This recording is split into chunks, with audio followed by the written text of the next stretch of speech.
Shalom Bapak Ibu, selamat malam. Untuk kesempatan pada malam hari ini, saya izinkan untuk saya bisa share screen pada kita semua. Ya, hari ini kita akan melihat let's see.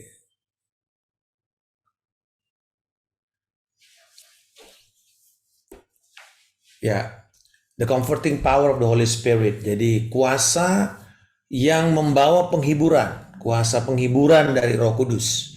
Nah, kita tahu bahwa Roh Kudus, kita merayakan Pentakosta, dan minggu lalu kita merayakan juga hari atau minggu Trinity. Dan saya ingin kita membaca firman Tuhan lebih dahulu bersama-sama di tempat saudara dari Yohanes pasal yang ke-14 ayat yang ke-12 sampai dengan 15 sebagai perikop kita pada malam hari ini. Aku berkata kepadamu, sesungguhnya barang siapa percaya kepadaku, ia akan melakukan juga pekerjaan-pekerjaan yang aku lakukan. Bahkan pekerjaan-pekerjaan yang lebih besar daripada itu. Sebab aku pergi kepada Bapa. Dan apa juga yang kamu minta dalam namaku, aku akan melakukannya, supaya Bapa dipermuliakan di dalam Anak. Jika kamu meminta sesuatu kepadaku dalam namaku, aku akan melakukannya. Jikalau kamu mengasihi aku, kamu akan menuruti segala perintahku. Bapa, aku berdoa kepada setiap kami pada malam hari ini.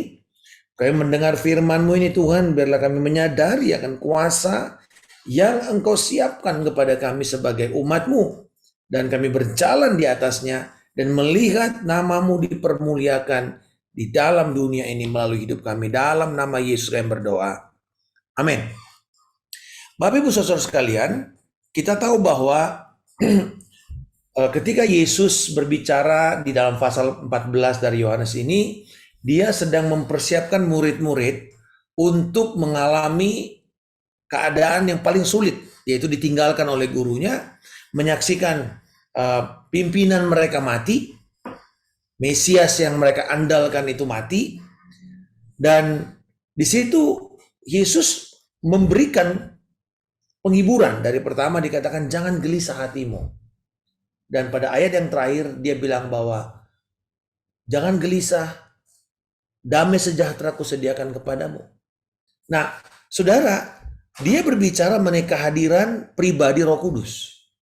Dan kita tahu sebagai umat Pentakosta, kita percaya bahwa kuasa Roh Kudus bukan sekedar hadir, tetapi dia bermanifestasi di dalam kita. Tetapi sayangnya, kebanyakan kita terjebak melihat Roh Kudus hanya seperti sebuah tenaga. Bahkan tidak heran banyak juga orang Kristen yang menyamakan Roh Kudus seperti di dalam konsep The Star Wars, film Star Wars, May the Force be with you. Ya, bahwa sepertinya ini kuasa dari tenaga yang kita bisa manfaatkan. Kita charging seperti charging baterai, lalu kemudian kita hebat dan bisa mengalahkan kuasa kegelapan, melakukan mujizat, berkhotbah dan segala macam.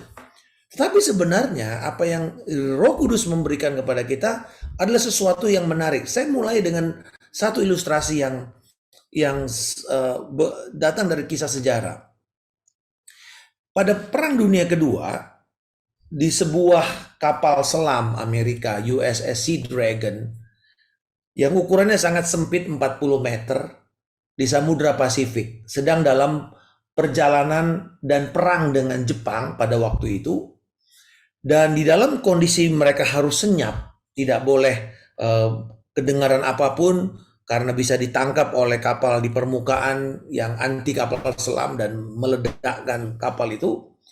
Ternyata salah satu ABK-nya itu menderita panas tinggi. Nah, seorang anak buah kapal yang bernama Wheeler Lips itu mendeteksi orang ini kayaknya sakit karena ada peradangan. Nah, Wheeler Lips itu adalah seorang farmasis atau ahli farmasi, apoteker gitu di kapal itu. Tetapi dia bukan seorang tenaga kesehatan seperti dokter. Dia hanya pernah punya pengalaman kerja sebagai teknisi di rumah sakit 3 tahun. Lalu masuk tentara, ditugaskan di kapal selam. Nah, ketika dia menyaksikan salah seorang anak buahnya itu panas tinggi, dan kemudian dia mengatakan, rasanya kamu ini ada usus buntu. Lalu dia mengatakan, yang sakit ini kamu pernah nggak mengoperasi orang? Dia bilang nggak pernah, cuman saya pernah lihat aja ini di TV. Lalu dia tanya sama komandannya, boleh nggak saya melakukan operasi? Dan komandannya bilang, kamu bisa nggak? Ya pokoknya saya coba. Tetapi tidak ada peralatan yang cukup. Jadi untuk pisau bedah dia mencari pisau, lalu kemudian dipanaskan, dan untuk dia membuka luka itu kan mesti dipotong ya, dipotong kan, maksudnya dipotong kan, belum ada dulu laparoskopi ya. Sekarang dia dipotong lalu di black begitu kan, dia mesti terbuka dagingnya. Nah untuk itu dia pakai sendok-sendok yang ada dipegang di tangan ini ya. Sendok ini dipanaskan lalu dibengkokkan, lalu untuk membuka daging itu yang dipotong ya di perutnya itu, supaya dia bisa potong appendix yang membengkak. Dan untuk dia memanaskan, dia mesti pakai ketel, ceret air itu yang dipanaskan. Dan untuk antiseptik ada cairan bahan bakar seperti alkohol yang biasanya dipakai untuk meluncurkan torpedo. Jadi itu jus, mereka bilang sebagai jus, itu disedot dan kemudian itu dipakai untuk antiseptik. Sementara pakaian operasinya itu cuman baju piyama yang dipakai kebalik gitu ya. Jadi dia seperti dokter.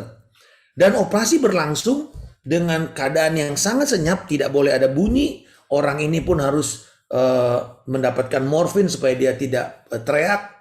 Dan akhirnya setelah selesai dia dijahit pakai kabel yang ada gitu, kawat gitu ya, dijahit. Dan Wheeler berpikir ya sudahlah, mungkin mati kali orang ini ya dengan kondisi begini. Tetapi setelah 13 hari pasien ini sembuh. Lalu ketika mereka mendarat di pelabuhan dan dibawa ke rumah sakit orang ini, Wheeler Lipps melapor dan akhirnya dia harus menghadapi mahkamah militer karena dianggap dia sudah melakukan sebuah tindakan di luar ekspertisnya dia. Dan bukannya dia di peran pertama terancam untuk dihukum hukum penjara, tetapi akhirnya dia dihukum dengan harus sekolah kedokteran, gitu, harus sekolah kedokteran. Jadi akhirnya Wheeler Lipps di dalam karirnya dia meninggal di dalam pangkat letnan kolonel ya, dan dia seorang dokter. Apa yang membuat kisah ini heroik adalah tindakan ini dilakukan bukan oleh seorang dokter bedah yang terlatih, bukan dilakukan di kamar operasi modern yang perlengkapan peralatan bedah yang lengkap, tetapi dilakukan oleh seorang yang tidak terlatih sama sekali dalam kondisi yang paling sulit dan sumber-sumber yang terbatas.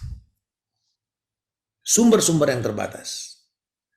Nah, saudara-saudara, Roh Kudus yang diberikan kepada orang percaya yang dicurahkan di Pantekosta itu adalah kekuatan dan pribadi Allah yang memampukan setiap orang percaya untuk melakukan dua hal. Pertama, untuk menjadi saksi atas berita kebangkitan Yesus Kristus. Saudara-saudara, berita gereja pada awal tidaklah bicara mengenai kesuksesan. Tidak bicara mengenai bagaimana mencapai kebahagiaan. Tidak berbicara mengenai kekayaan. Tidak bicara bagaimana menjadi sultan.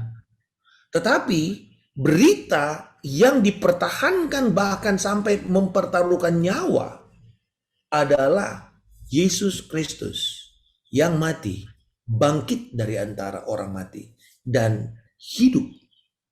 Dan kuasanya memberi kehidupan kepada orang yang percaya. Itu beritanya. Dan untuk itu Roh Kudus memberikan kekuatan. Sehingga orang kampung dari Galilea, 120 orang itu bukan orang-orang yang berpendidikan teologi yang tinggi. Tidak banyak orang perkotaan. Kebanyakan mereka adalah orang-orang dari daerah utara di Galilea. Tetapi mereka dipakai Tuhan untuk memberitakan dan mempengaruhi ibu kota pada waktu itu. Dengan keterbatasan mereka. Kenapa? Karena Roh Kudus. Lalu kemudian, yang kedua, bahwa Tuhan seperti mana di dalam Kisah Rasul 1:8, bahwa Tuhan memanggil orang-orang yang percaya dan penuh Roh Kudus ini untuk hidup di dalam kesalehan, hidup di dalam kekudusan, hidup di dalam kesucian, sanctification life. Sehingga mereka dengan kekudusan itu menjadi saksi yang berbeda daripada kehidupan orang-orang dunia pada waktu itu. Dua hal inilah alasan kenapa Roh Kudus dicurahkan kepada kita. Untuk menjadi saksi, memberitakan Yesus Kristus yang bangkit. Dan berita ini tidak berubah sampai sekarang untuk gereja melakukannya dan memberitakannya. Yang kedua, bahwa gereja dipanggil untuk hidup kudus. Hidup mencerminkan kekudusan Allah. Nah, saudara-saudara, dari tindakan ini, maka kita bisa belajar bahwa Yesus berkata, aku bahkan akan membuat orang-orang yang percaya. Bapak Ibu saudara sekalian, kata barang siapa itu memperlihatkan tidak ada pengecualian. Ini artinya siapa saja. Tidak peduli usia, tidak peduli pendidikan, tidak peduli latar belakang sosial. Siapa saja. Persyaratan cuma satu, saudara. Percaya. Percaya. Percaya di sini artinya meletakkan seluruh keyakinannya kepada janji Tuhan.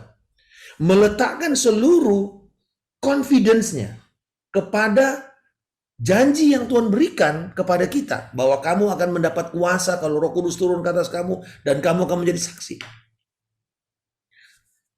Markus 16 mengatakan kamu akan menumpangkan kepada orang sakit dan orang sakit akan sembuh.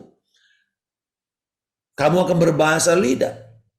Kamu akan melakukan tanda ajaib dan mujizat. Nah, saudara-saudara, dikatakan pekerjaan yang lebih besar.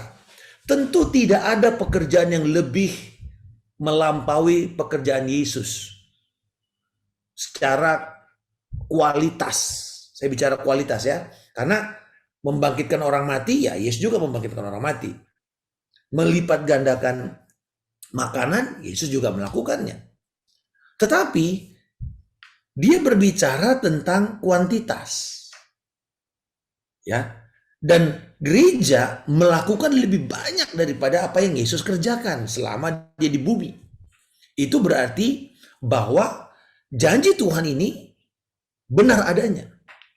Contoh misalnya, berapa orang yang dibangkitkan Yesus dari antara orang mati selama dia pelayanan di muka bumi? Kita tahu ada anak perempuan dari yang di Naim, ada Lazarus, ya, yang dibangkitkan, ada anak Yairus. Tetapi selesai itu apa? Nggak banyak.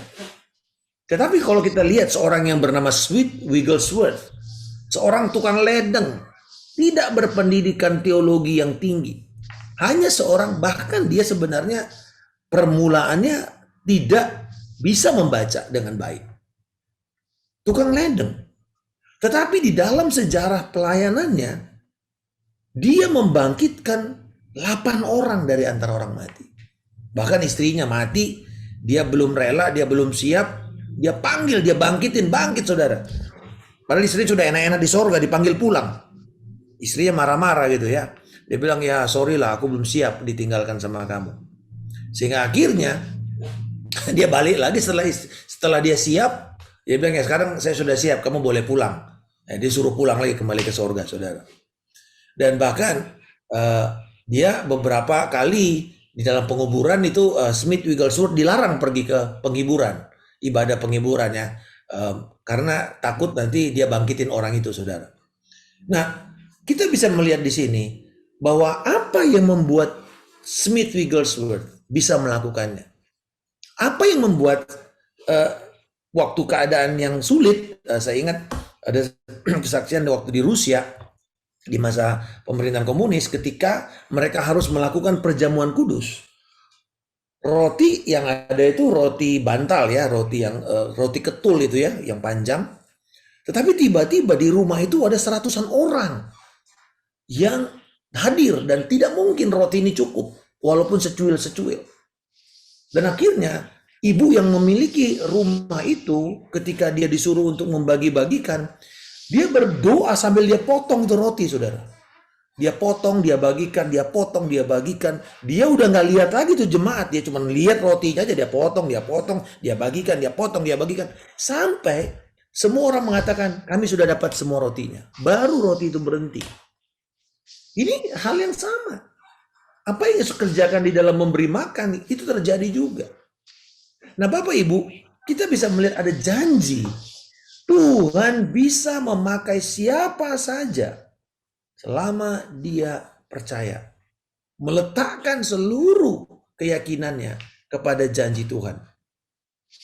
Nah, saudara-saudara, Roh Kudus yang tinggal di dalam kita akan melakukan pekerjaan yang lebih besar dari Yesus melalui hidup kita. Karena perlengkapan yang kita miliki itu sangat sederhana. Bersediakah kita memberi diri kita untuk dipakai? Karena kadang-kadang saya melihat mujizat yang luar biasa itu terjadi pada waktu kita nggak siap.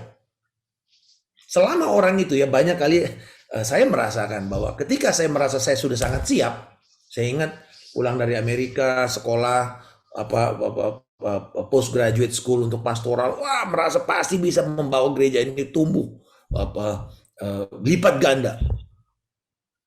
Apa yang terjadi? Merasa sudah sangat siap. Habis saya khotbah, saudara. Satu kali saya khotbah, gereja itu pecah dua.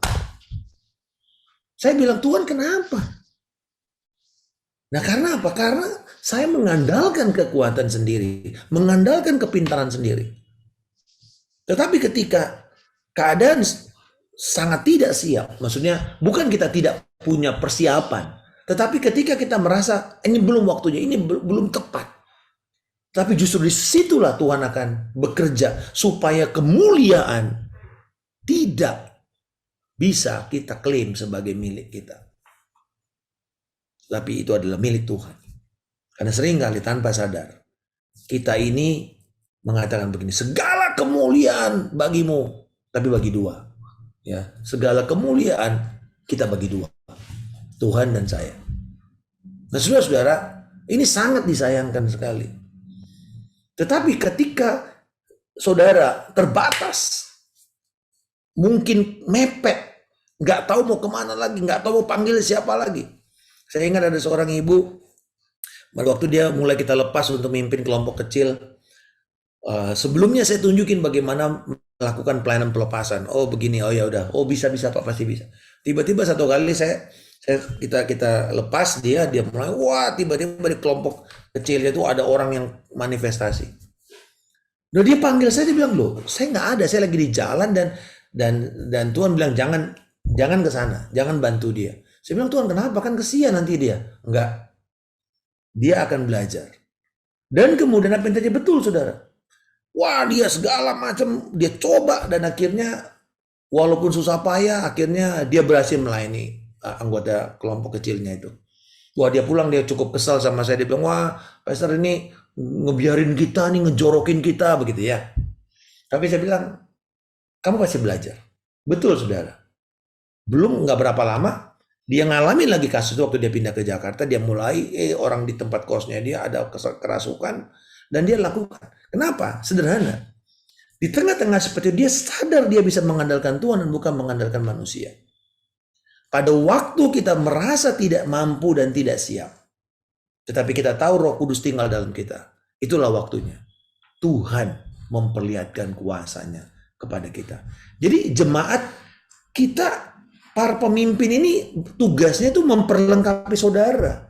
Tetapi yang melakukan setiap hari di lapangan itu saudara. Baik itu di sekolah, baik itu di rumah tangga, baik itu mungkin di tempat pekerjaan, di pabrik.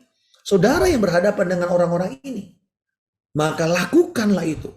Dan untuk itu saudara, ada 3 hal yang kita bisa belajar mengenai kuasa Roh Kudus di dalam hidup orang percaya. Yang pertama, kita harus sadar bahwa kuasa yang sama melalui Yesus Kristus yang membawa kelahiran baru dan hidup kepada banyak orang itu mengalir melalui hidup kita.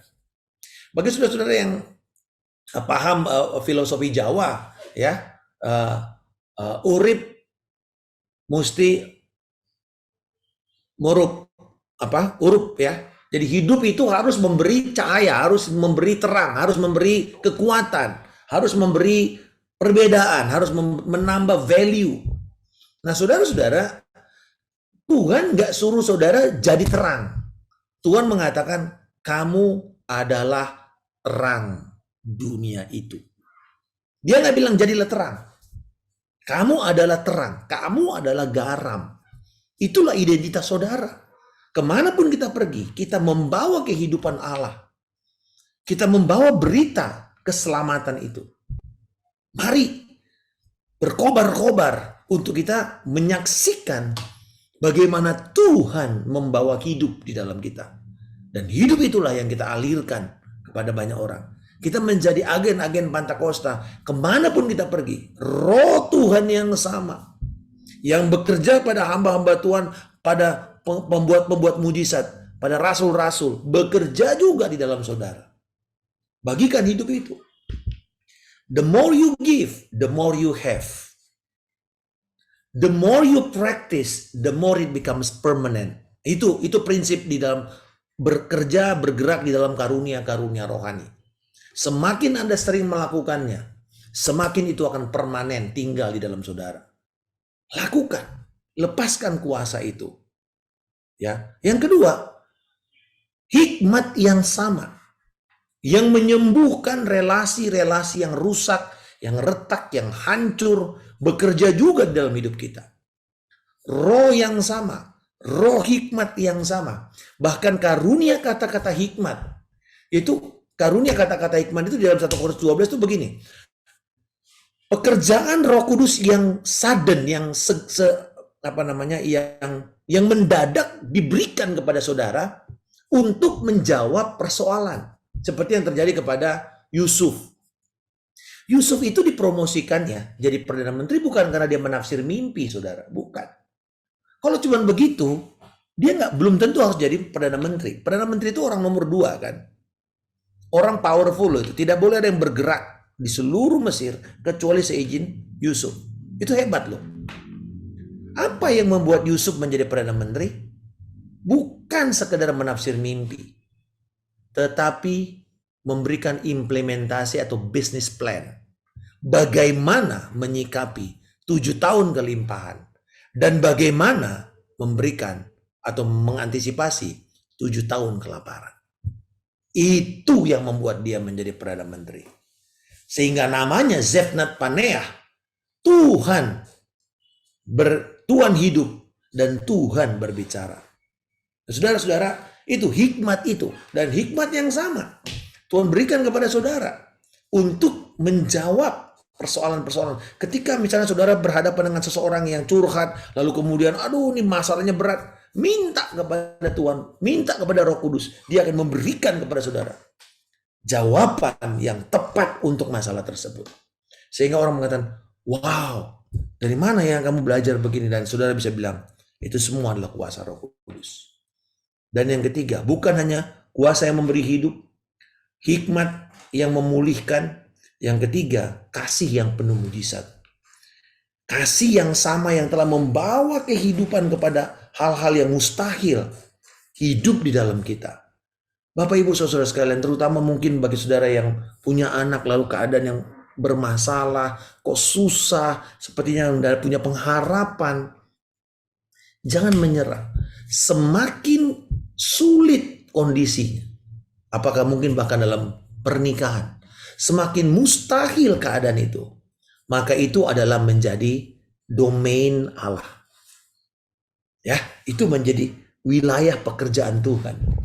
Semakin mustahil keadaan, semakin itu menjadi sebuah domain Allah. Allah akan intervensi ke sana. Ada satu orang ibu yang udah pusing lihat anaknya SMA, bolak-balik bikin masalah. Sampai satu kali dia harus di grounded gitu ya, dikirim ke sekolah untuk melayani orang miskin. Dia berpikir bisa berubah. Ternyata makin lama makin susah, hampir di DO. Tetapi anak ini satu kali saya tanya, kamu mau jadi apa? Om, oh dia bilang, sir, dia panggil saya mister. Sir, saya mau jadi dokter. Wah, teman-temannya pada ketawa semuanya. Ya, anak kayak gini mau jadi dokter. Bandelnya setengah ampun. Saudara, saya bilang sama ibunya, Bu, jangan menyerah. Tuhan sanggup melakukan mujizat. Berdoa saja supaya dia mengalami pertobatan. Dan betul di kelas 12 terjadi sebuah perubahan dalam hidupnya. Tuhan memenangkan hatinya, mengubah hidupnya. Lalu kemudian dia di dalam sebuah acara di mana dia 1 minggu itu harus melayani anak-anak kecil. Dan di situ hidupnya berubah. Lulus, dia melamar masuk kedokteran, diterima saudara. Sekarang dia bukan cuma lulus dokter, tapi dia memberi dirinya untuk melayani di tempat yang paling terbelakang di daerah Sumba, yaitu di Waikabubak. Itu daerah yang cukup miskin. Dan dia mengatakan, saya mau memberi hidup saya ke sana. 1 tahun.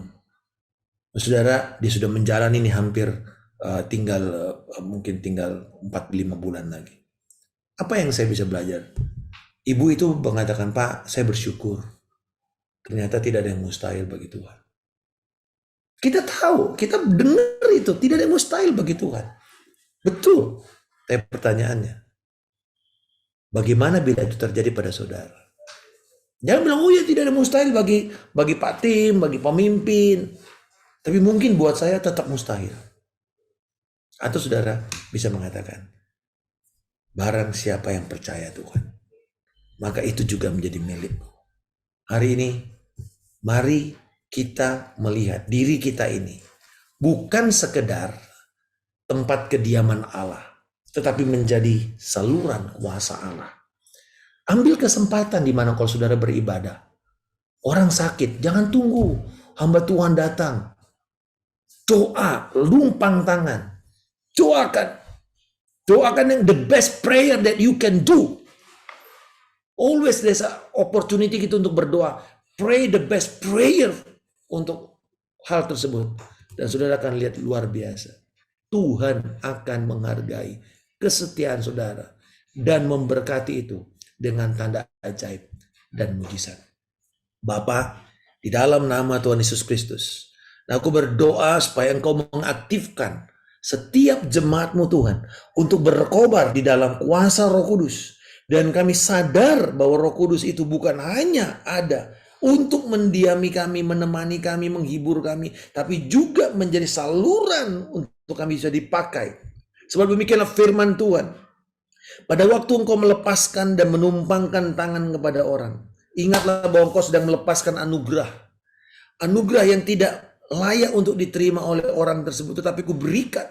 Dan Engkau akan melihat anugerah itu akan mengalir, membawa kesembuhan, membawa pemulihan, bahkan membawa peneguhan, membawa damai sejahtera. Untuk itu demikianlah firman Tuhan. Jangan engkau menjadi takut dan gentar ketika engkau menghadapi sebuah persoalan. Apalagi itu persoalan orang lain. Izinkan aku memakai engkau, demikian firman Tuhan. Dan engkau akan melihat anugerahku akan melimpah terjadi dalam hidupmu. Apa yang tidak pernah engkau lihat dengan matamu. Apa yang tidak pernah engkau dengar dengan telingamu. Apa yang tidak pernah terpikirkan di dalam hatimu. Itu yang akan kusediakan dan kuperlihatkan kepada engkau. Orang yang mengasihi aku dan percaya kepadaku. Di dalam nama Tuhan Yesus Kristus kami berdoa dan mengucap syukur. Haleluya. Amin.